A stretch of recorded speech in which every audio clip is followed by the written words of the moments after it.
What's up, everybody? Today I'm here in St. James, Missouri, right off of historic Route 66, and we are about to visit what is perhaps Missouri's suckiest attraction.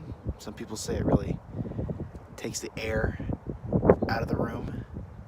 I am, of course, talking about the Vacuum Cleaner Museum right behind me. Let's go check it out.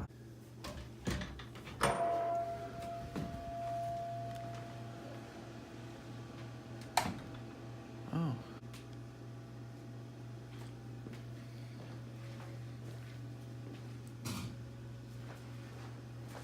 He's 108. It's a little bit older than me. Wow. We're looking at lift the carpet by the suction.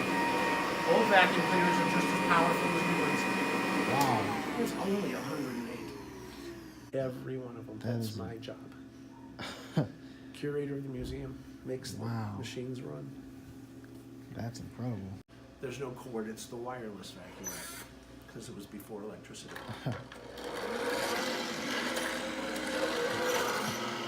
The wheels through a worm gear spin the fan. So all you have to do to keep it running is just push it across the road. And you think that's crazy. Oh no. That's a lot of work.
It's amazing the history of the country that can be told through vacuum cleaners. It's a very interesting concept that I've never really considered, but in the museum they give you like a list of events that have happened and then show you the vacuum cleaner that coincides with that era, and you can see how things change depending on how society changes.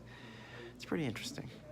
Like you can see here, this vacuum has these teeth because in the 70s they started using these shag carpets and it needed them.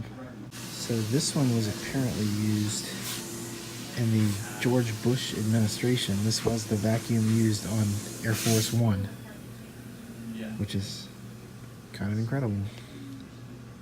So the vacuums produced in this facility Are used on Air Force One. Wow, that's amazing. Yep.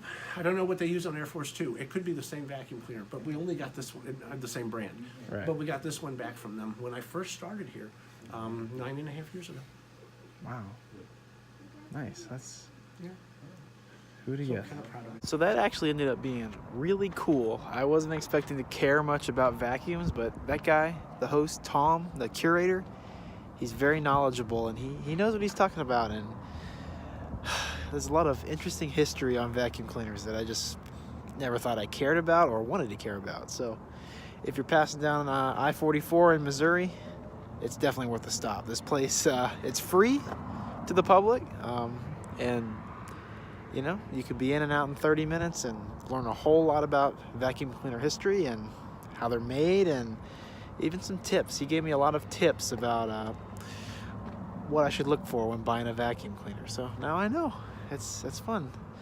So anyways, guys, this has been Roadside Showcase.